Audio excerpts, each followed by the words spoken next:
views expressed on the following program do not necessarily reflect the views of Money Radio staff, management, or advertisers, and do not represent an offer to buy or sell any securities. Some interviews heard on this program may be sponsored by the participants.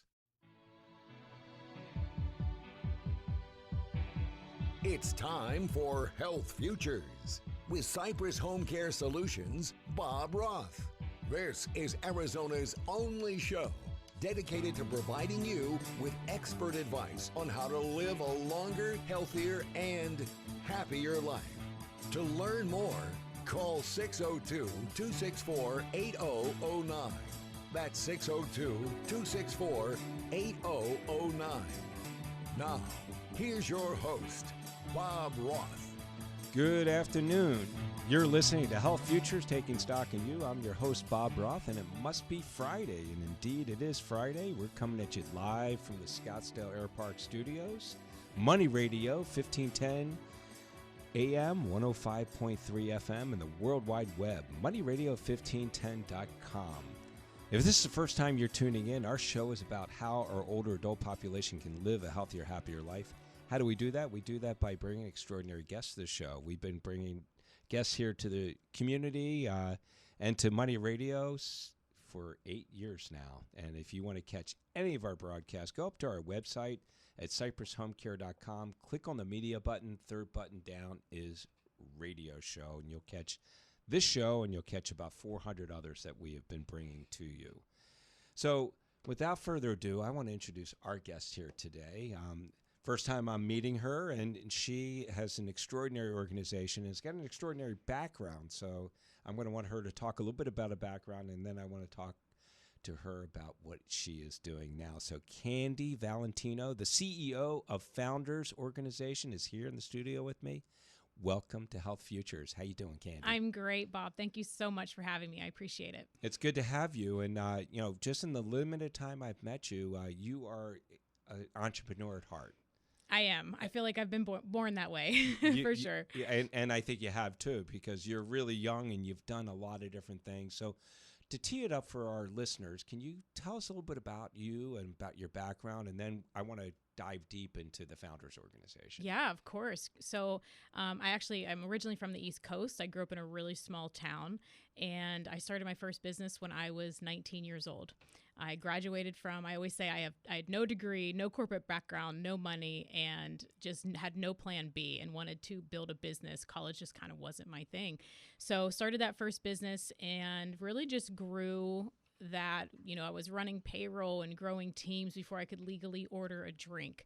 I then got into product manufacturing in China, real estate investing, learning how to flip and running construction crews. And really just, I always said I never had a hobby, but I learned how to flip houses and loved it, and that became my hobby. I mean, you went to the School of Hard Knocks. Yes, 100%. I always have right out of high school, you did all this. Yeah, PhD in results, no other education.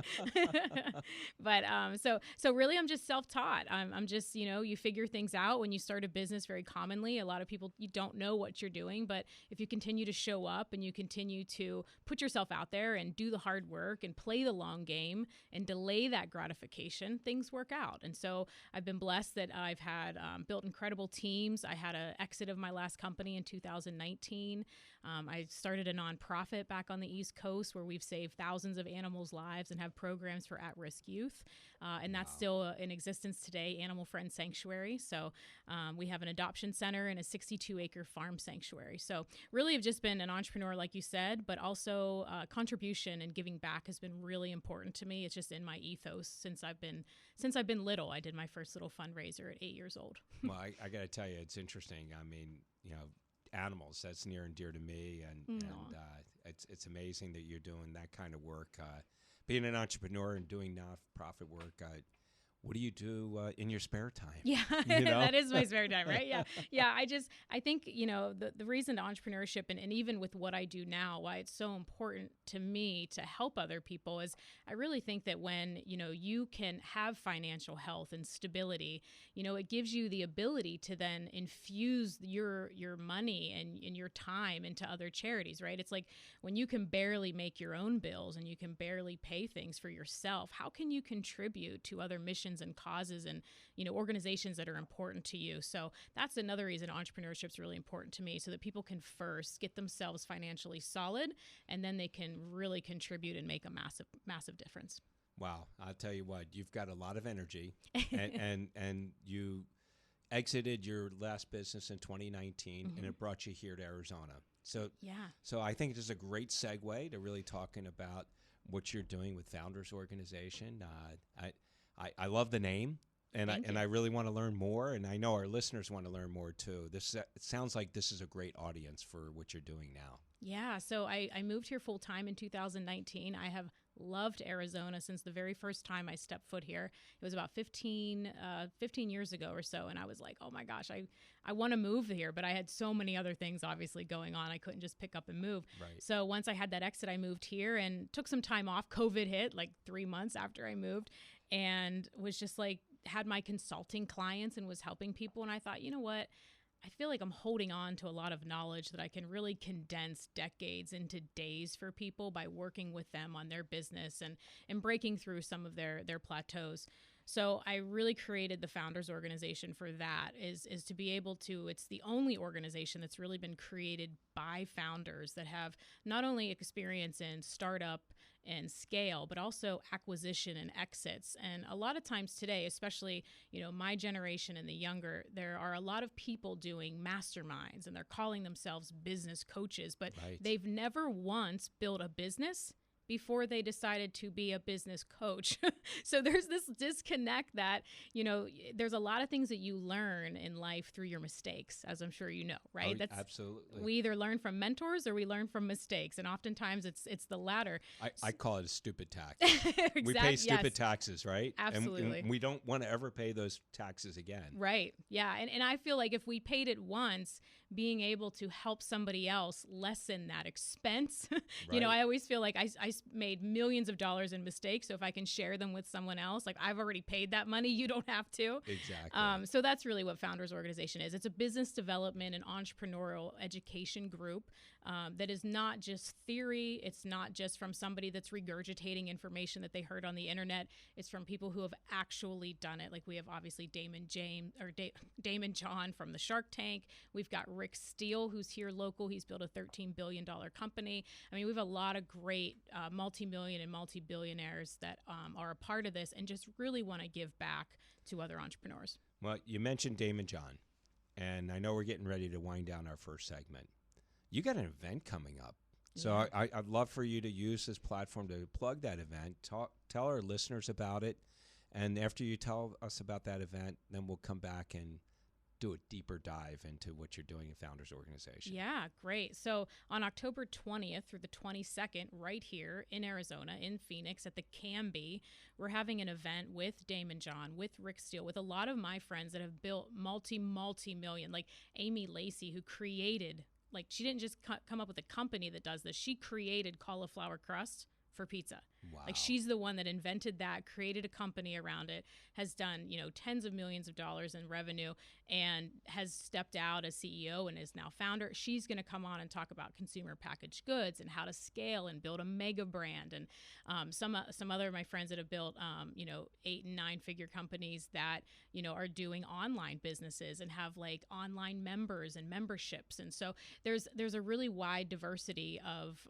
people that are going to be educating, but it's much more than an event that you sit and take notes and then you leave. And then as busy business owners, we don't have time to implement them. So typically that binder goes on the shelf. This is execution and implementation.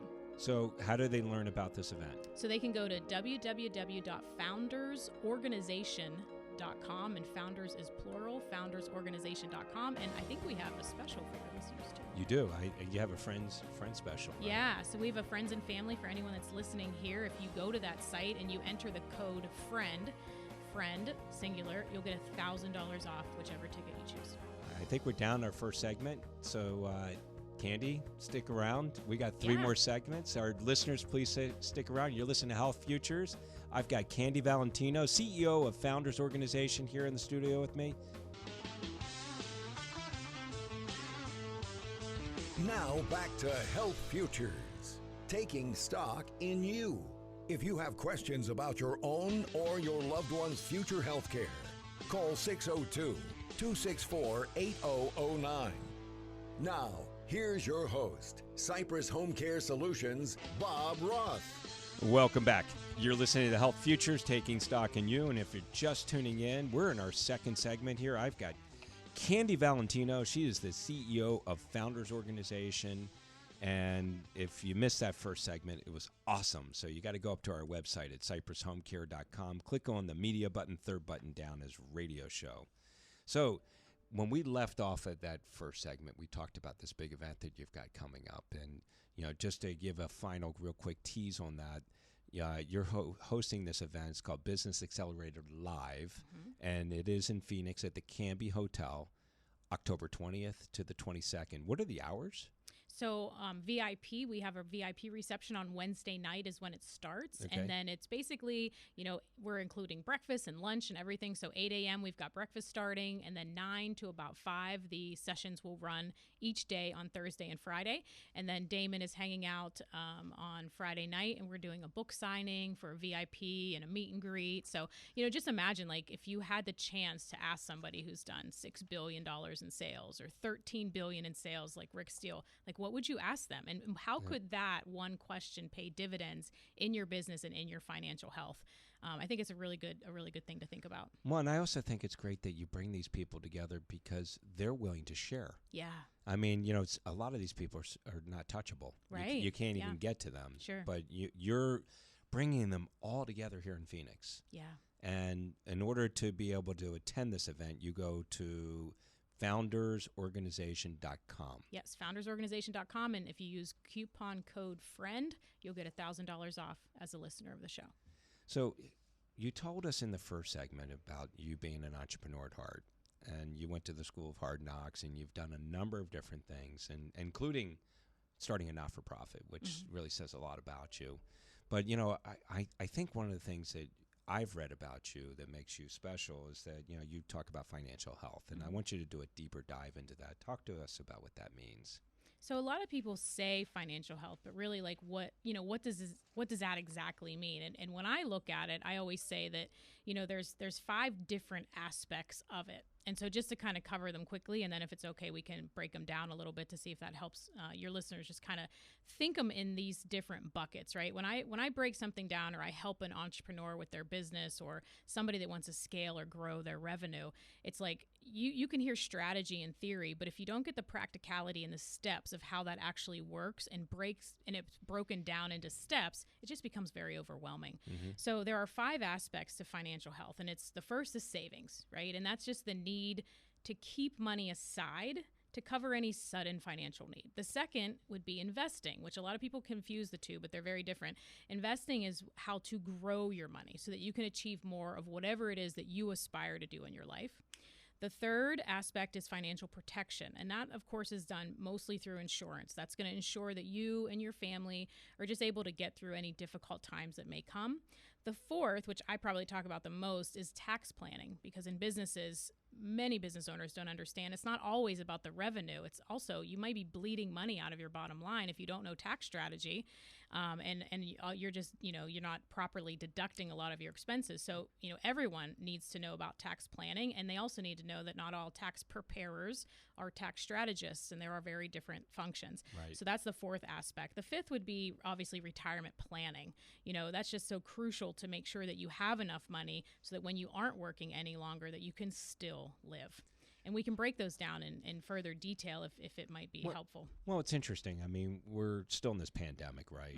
I mean, none of us ever foresaw this happening. And when you sit here and you talk about these 5 aspects of financial health, certainly savings and financial protection were things that people were really thinking about, right? And a lot of people had to dip into their savings. And, you know, I think so many, and I hear this stat, and you probably know it, it's rote for you, but you know, the average American hasn't saved. I mean, like over 50% of the population has like less than $1,000. Less than $1,000, yeah. It's crazy. I mean, it really is. So, I mean, we need to be prepared for that. We need to be prepared for the next pandemic. God forbid we have one.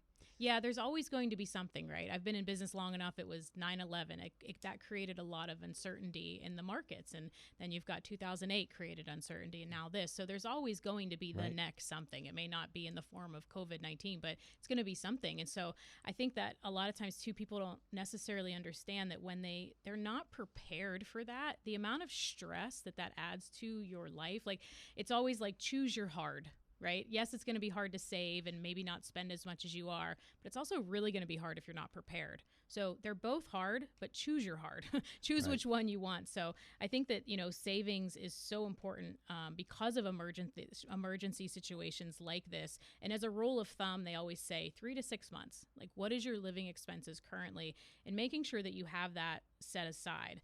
Oftentimes I hear people say about high yield savings accounts, but like, what does that even pay anymore? One of the newer functions that people can put some savings in are liquid funds. It's kind of a little bit of a newer product. Not a lot of people know about it, but it's really great because it's more of a short-term mutual fund where you still have a little bit of liquidity and you have access to it, but you're going to be able to do more with it and get a little bit more of a return that you would just in a high-yield savings account. So that's kind of step one, right, is you want to have 3 to 6 months set aside. So if something like this comes along, that you're prepared for it the next time. Absolutely. And, I want to do it's hard for me to say. I want to do a deeper dive into the financial protection because, financial protection is certainly something that we look at it in terms of our businesses, but we also look at stuff personally, right? Mm-hmm. We're always mindful of our family. God forbid something were to happen. Can you give us an illustration of some of the things that you're talking about as it relates to financial protection? Yeah. So, oftentimes what's tricky about this category is, insurances are one of those ways that you can protect yourself financially, whether it's personally or in your business. But oftentimes the person that you're sitting talking to is earning commissions off of their recommendations. So getting something like recommendations on this show is a lot more valuable because there's nothing that you and I will earn off of their choices. But, obviously having something like a term life policy is first and foremost to protect your family. And most people, I think, confuse term and permanent life insurances. So just really quickly, term is just that. It's a term. There's a finite amount of time that policy is valid for. The earlier you get it, the cheaper it's for. It might be 10, 20, or 30 years, and then you have to renew it. But as opposed to permanent life insurance that has an investment option, and everybody has a different rule of thumb and opinions on those, and we don't need to get into that. But but term insurance is at least one of those 4 types of insurance that you should have personally. Of course, the second is health insurance, right? Like making sure that you have health insurance so that if you are in the hospital or you need medication or rehab expenses, that you're covered for that. Alongside of that, you would also want to look into critical illness insurance, which is sometimes a separate rider. The third is, again, everyone feels a little differently about this, but I at least think it's good for listeners to have context and understand it, and then they can make the decision. But mortgage protection insurance, oftentimes people like this depending on the decade of their life that they're in. And then the fourth one that I probably talk about the most, because this also applies to businesses, is a personal liability umbrella and personal liability insurance. Most commonly, people do not have this, and they don't realize the risk that they're putting themselves at by not having it. So just imagine, Bob, someone's over at your house and they fall in your pool, or they get bit by your dog, or something tragic happens, and you don't have a personal liability umbrella, which I know that you do. But if you didn't, your insurance maxes may cap, and now you could be personally held liable for that. The same applies for businesses. Always making sure that you have that extra liability coverage is really, really critical. And it's interesting because I buy personal umbrellas, right? Sure. I have one for business and one personal. It's not that expensive. It's cheap. It's like $20 a million or something. Yeah. So, I have, I think, $5 million in one and $3 million in the other. So, I mean, it's a no-brainer. I do want to talk real quickly about term insurance. And here we are. We're on Money Radio. You are an entrepreneur, and insurance is often used when we talk about partners in business, right? Key man insurance. Yeah, key person insurance. And I think that's so important. So many people don't think about that. Yeah. And, you have your key person operating a business, and you know what? Things happen. Absolutely. COVID happens. Strokes happen. Heart attacks happen. car accidents happen. It's so important. People don't think about that. And then the families are left with these businesses with no one to operate it. And they don't have any money to go find somebody to go do that. Yeah, and it's even like one step back from that, right? Like anyone that's even considering going into business with another person, making sure that your operating agreement is super clear, because not only do you have to worry about the financial aspect of it, but just the structure of it. Like if you and I are in business and something happens to me, and now my shares of the company get put through probate or in an estate, in a trust to somebody else, now you're technically in business with them. Right. So not only do you need the financial protection to have on a key person's policy, but now you need to have the structure of how to separate and say, oh no, I'm not going to do business with your family. So Right. how are we going to terminate this partnership? Those are all things that I always say, set your business up with the end in mind and then work your way backwards, and you'll have a lot greater chance of getting there. Reminds me of Stephen Covey, right? Yes, exactly. Right? Yeah. Think of the end first in mind. Yes. There you go. Well, you know what? We have so much more to cover. And I think in our third segment, I'd like to cover about leaving a legacy. And I think, some of the stuff that you have done on the nonprofit side is fascinating, because I know you're an entrepreneur at heart, and I'm learning so much about what you're doing. And in the very, very end, we'll talk about the conference, and we'll talk about exiting your business, and you've done that successfully a couple times. Mm-hmm. So Yeah. you can share with our listeners how to do that. You're listening to Health Futures, Taking Stock in You. I'm your host, Bob Roth, and I'm really, really pleased to have Candy Valentino here in the studio. She's got a big event that's coming up in 2 weeks that you really can't miss.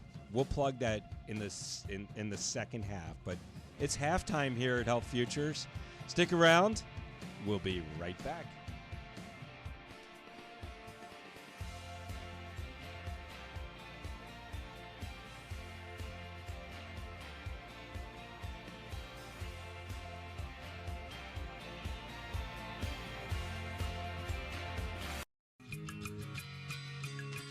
Now back to Health Futures, taking stock in you. If you have questions about your own or your loved one's future health care, call 602-264-8009. Now, here's your host, Cypress Home Care Solutions, Bob Roth. You're listening to Health Futures, Taking Stock in You. I'm your host, Bob Roth, and we're back for our second half. And if you're just tuning in, I have got Candy Valentino. She's the CEO of Founders Organization here in the studio with me. And that first half resides up on our website, cypresshomecare.com. Click on the media button. Third button down is radio show, and you'll catch this first half of the show and the second half, obviously, and about 400 others that we've been bringing to you for the last 8 years. So, Candy, real quickly, the type of business, and this is some of the material that you shared with me, is Founders is an exclusive organization built by and for founders by invite and application only. You are a united group of business owners and leaders who know the challenges of starting and scaling a viable business, and that you can only go so far alone. Yeah. And, I know that as being an entrepreneur, you hit that glass ceiling, right? And you just can't get to that next level.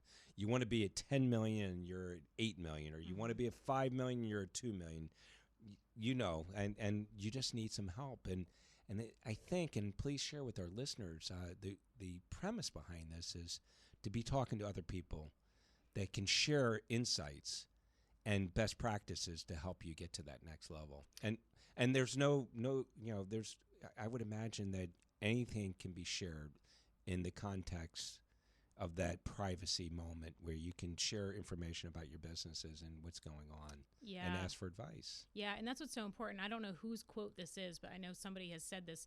Entrepreneurship is a team sport, and we're doing it alone. But if we play on a team and we have other people around us, we can go so much further and faster. And, I'm sure the ones, the 3s and the 8s are so hard to break through. So, if you're doing, whether it's 800,000 in revenue, getting through to that million and scaling, or if you're doing 3 million, getting through to that next, it's so difficult because you're coming from a place, most entrepreneurs are coming from a place of everything's new. Right. They're throwing balls against the wall to see what sticks. And I've been there, I get it. So that's why it's so important.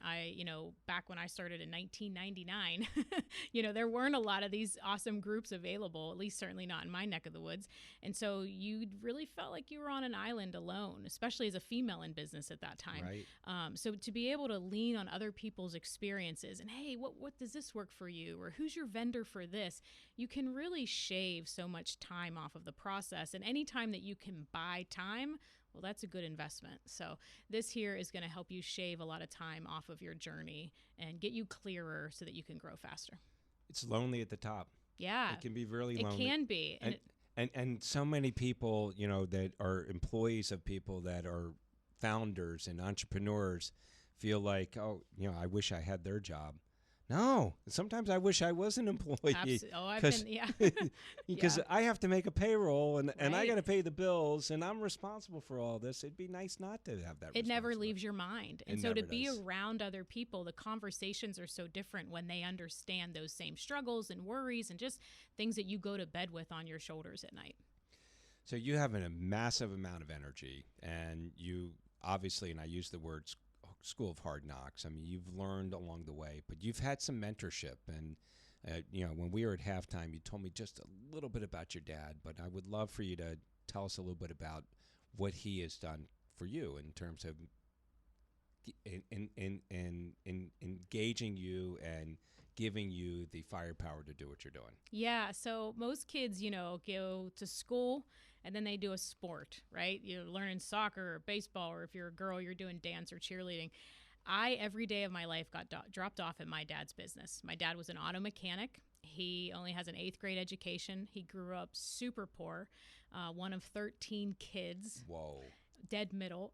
So he was learning to drive a garbage truck at 11 and again, just figured it out. So it's a little in the DNA, but then it's also environment because by the 5 years old, I was doing my homework in the office. By the time I was 8, I was driving cars and moving them in and out of his 8 years old. Actually, I was 7 when I first learned, but in the fields of our house, this is Wow. redneck USA, right? Okay. So just to give you a picture, you see me now, you may not think that, but this is redneck, East Coast. So I learned how to drive. How'd you touch the field. pedals? That's what I. It was phone books, and behind me, it was crazy. I had a little blue Mazda when I was 7. They taught me how to drive in the field, and then I was driving the cars in and out of the garage at 8.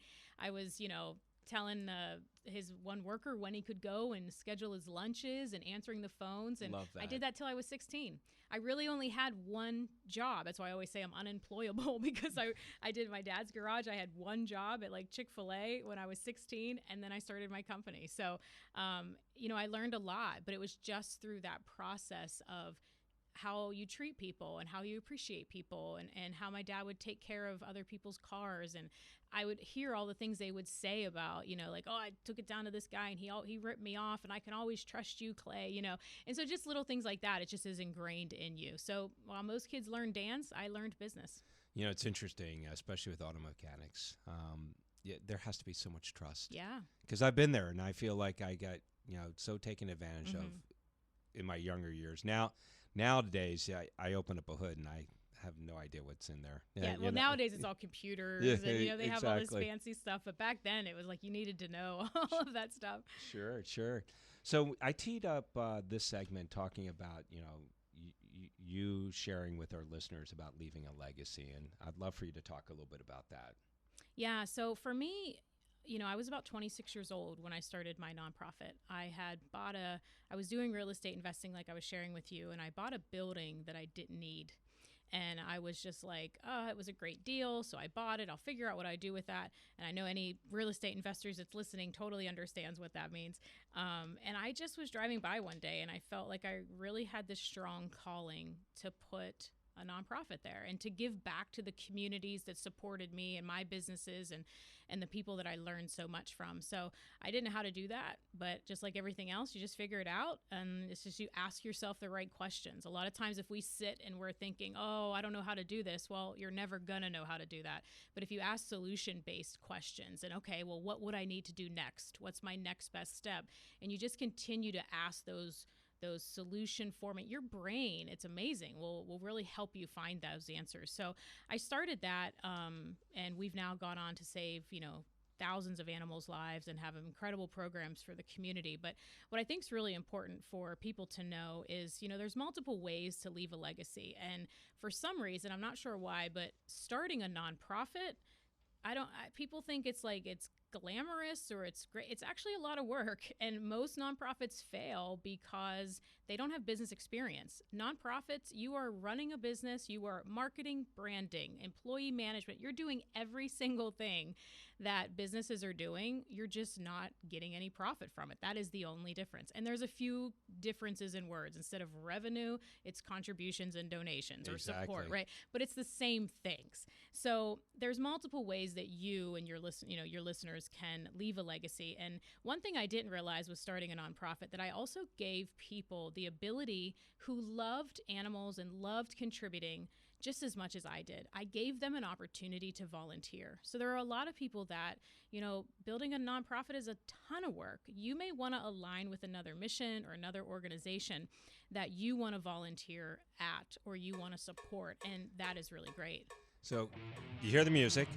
So we only got into talking about volunteering with regard to leaving a legacy. So I want to jump back in that fourth segment and finish this thing out and really share with our listeners about ways to leave a legacy. And volunteering is so important, and all of us should be looking at ways in our own communities that we can volunteer and give back. You're listening to Health Futures, Taking Stock in You. I'm your host, Bob Roth. I got Candy Valentino here in the studio. She's the CEO of Founders Organization, and we got so much to cover. I'm so sad it's just one more segment, so we'll try to get through it all. And if we don't, we're going to have to bring you back. Okay. Stick around. We'll be right back.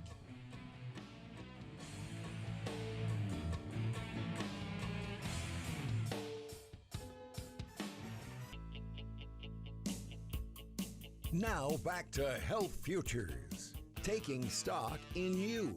If you have questions about your own or your loved one's future health care, call 602-264-8009.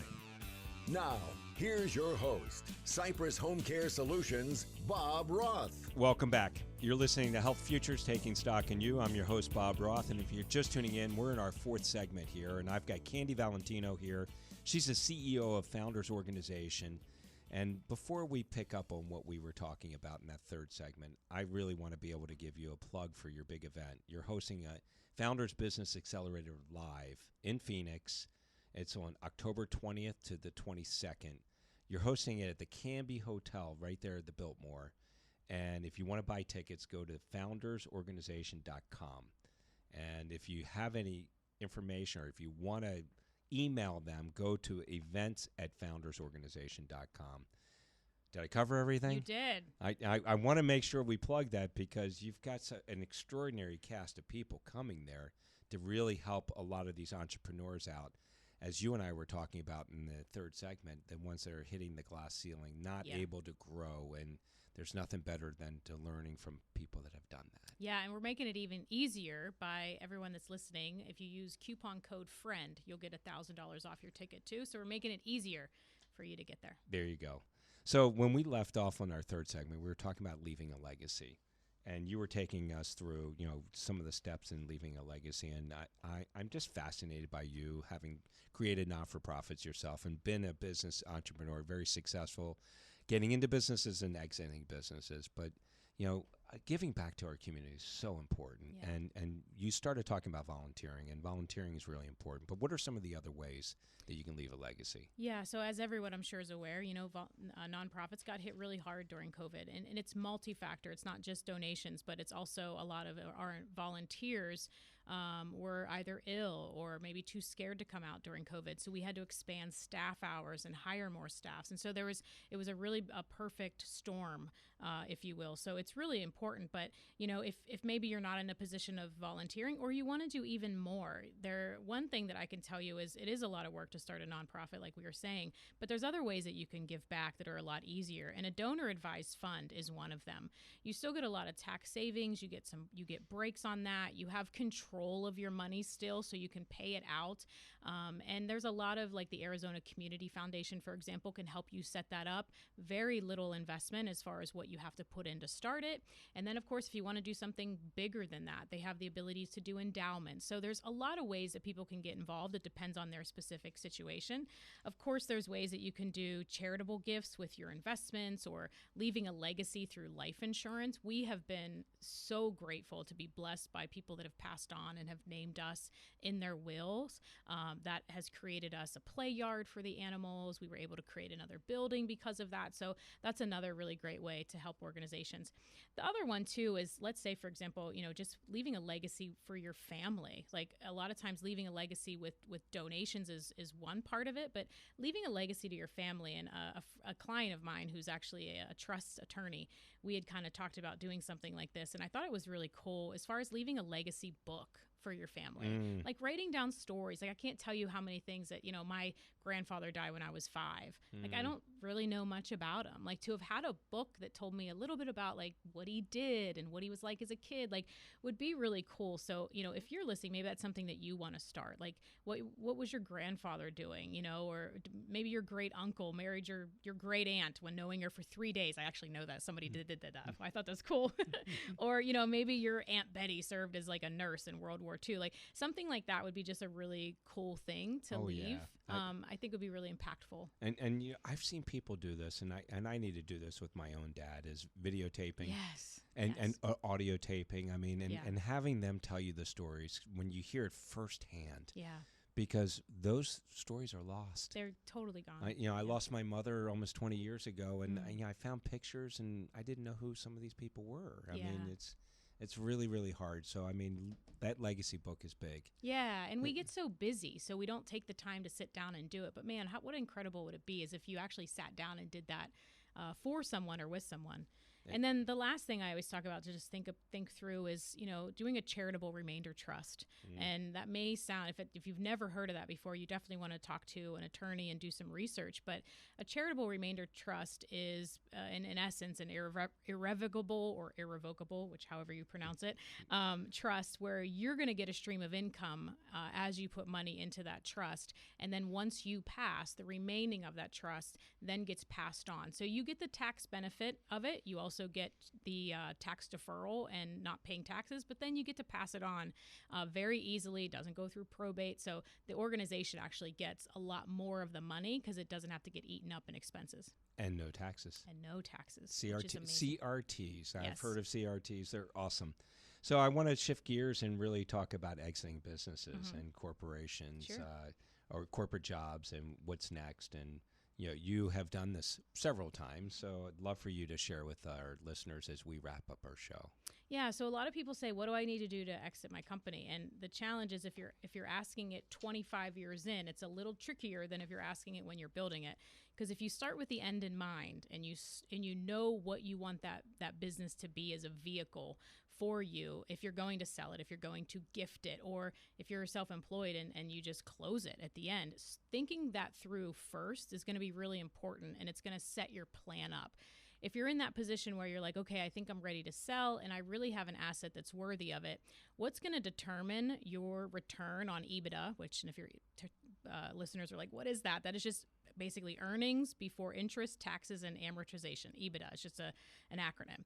But that's going to measure your company's profitability. And there's a few ways, I always say there's 4, that really measures what that profitability and how your business determined your valuation on. The first is, of course, liquidity. All of your available liquid assets, cash, basically, that you have. Your solvency, how you are going to be able to pay your debts, what your assets are in excess with your liabilities. Think of that as if you buy a house, it's kind of like your debt to income ratio in a business. That's what solvency basically is. Mm-hmm. Your profitability is just how profitable you are as a company, your net profit, and then your operating efficiency. If you sell that company and you leave, are you the face? Are you the one managing it all the time? Like, what is the degree of the organization can live on without you? That's going to take a play into the measurement of your company's financial health as well. And I take it you went through that exercise with all those businesses that you started. Yes. And you're here successfully able to not only talk about it, it's not do as I say, do as I say, not as I do. Do as I say because I did this, and I think that that's important for our listeners to know that. Yeah, it's a much different place to operate from when you're operating from theory and research as opposed to practicality and real life, right? So there's certain things that you just have to you have to experience, or you have to learn from somebody else's experience. Otherwise, it's just we can theorize and talk about it, but until you go through it, it's a completely different animal. So we have a little bit of time left, about a minute or so. What questions have I not asked? What are some of the lasting thoughts you want to leave our listeners beside the event? And you certainly can talk about the event again, but I would say that whoever is listening, regardless where you are at the place in your life, whether you are building a business or a company or you're employed, it's just making sure. One of the things I feel like I've learned throughout my journey as an entrepreneur and starting a nonprofit is that a lot of this process that we go through in life is really driving us to something much bigger. And I personally feel like me being in business was never really my purpose. It was a point that got me to my purpose. And I truly believe that all of our purpose here is to contribute and to give back and to, leave a legacy beyond ourselves so that when we are gone from this earth, that our life really mattered and we created ripple effects by the actions and the things that we did. And so I would just ask everyone to just think about what that is and some of the things that you've been through in your life.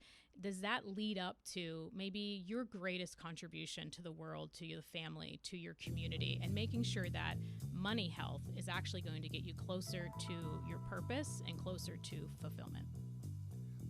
Well said. Candy Valentino, thank you so much for joining me here on Health Futures. Founders Organization, they got a big event called Business Accelerator Live in Phoenix, October 20th to the 22nd. Go to www.foundersorganization.com to learn more. Candy, thank you. Thank you so much for having me. Make it a great day. Have a great weekend. We'll be back next Friday.